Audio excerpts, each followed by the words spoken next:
Hi, I'm Jamie. And I'm Amber. I really enjoy designing garment patterns. We're going to show you some tips and tricks to be more successful when sewing our patterns. To attach the collar of the Brome, I've put a basting stitch along my seam allowance on my interfaced collar piece here. And we have our stay stitching on the neckline here. You're going to start by matching the marks to the different parts of the neckline. You want to overlap the collar 5/8 of an inch, which is your seam allowance, and pin it there. And then there are marks on the collar that match up with the side seams on the neckline, as well as the center back, which is here.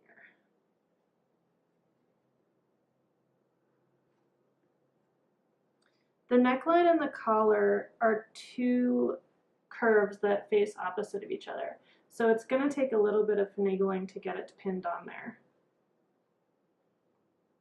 You want to match the two pieces at the seam allowance. So there's going to be a lot of extra fabric in the edge of the collar, and there's going to be some tightness in the neckline. But as long as it matches along the seam allowance line, it's going to sew together nicely.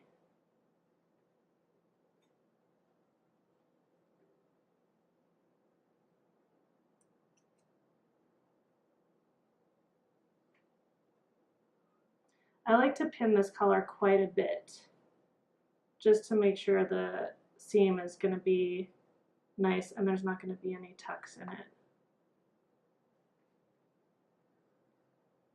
And you notice I'm pinning right at the seam line. If you keep your pin, like the place where you put your pin in and it comes out pretty small, it's going to help you match up that collar. So you can see here, it doesn't look like the collar is going to match, but you're just going to have to work to get them together.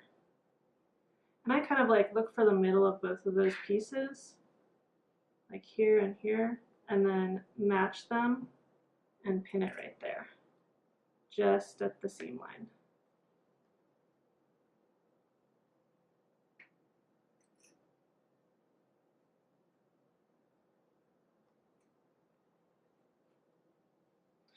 And once you have your collar pinned all the way around, you'll be able to sew it to the neckline. Just remember, when you get to the other side of your collar, it's going to go overlap the edge of the center front of the placket 5/8 of an inch there as well.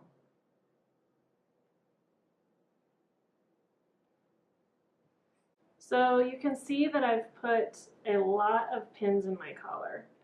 And that's just going to help ensure that I have a really nice clean seam. I've pretty much basted this collar in with pins. And now I'm going to sew the seam.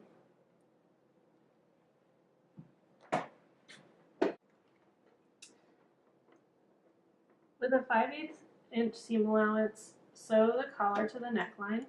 I like to have the dress side up so I can make sure I'm not getting any tucks in that.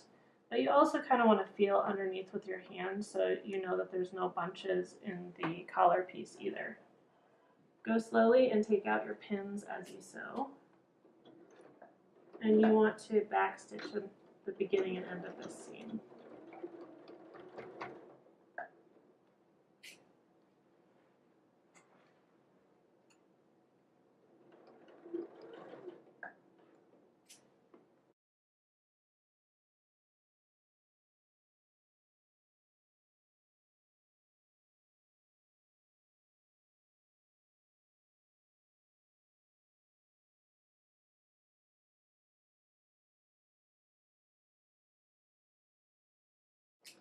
As I'm going, I'm trying to adjust if I see any wrinkles in the fabric so that they don't get stitched in.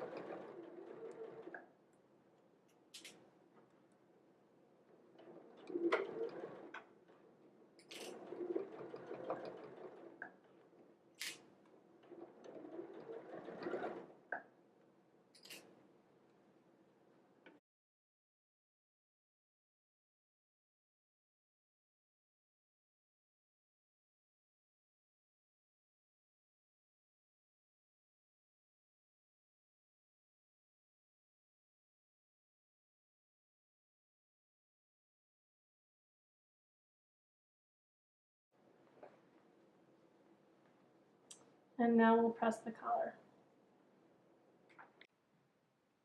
I've sewn the collar to the neckline and then pressed the seam allowance up towards the wrong side of the collar, and also graded and notched this seam allowance so that it would have less bulk and lay flat on the inside of the collar. I've prepared the other collar piece by pressing up this outer curve at the seam allowance. And now I'm going to pin it right sides together with the collar that's already attached and sew around the upper edge of the collar. And when you sew that seam, you want to make sure not to catch the edge of the center placket. So all the way around and then down the other side. I've sewn this seam, and in sewing it I've caught this folded up edge, but I haven't caught the neckline there. Now what I'm going to do is I'm going to make these curves be able to turn inside out better by notching this curve here and cutting snips into these curves that are going inward. So to notch it, I will just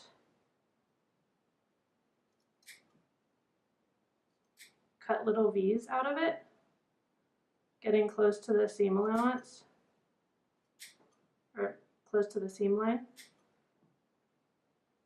I'm also going to grade this seam as well to give it less bulk when I turn it inside out. So I'll cut snips into these inner curves.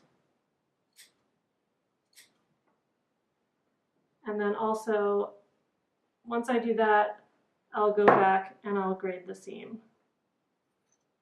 by trimming off a lot of it.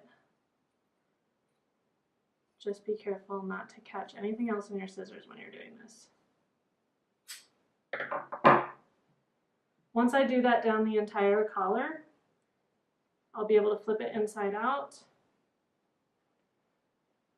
press it nice and flat, and then we'll move on to securing the collar.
Now that your collar is finished, there may be some visible basting stitches, and you can take those out with your seam ripper. And after that is done, you're ready to attach your buttons and do your buttonholes.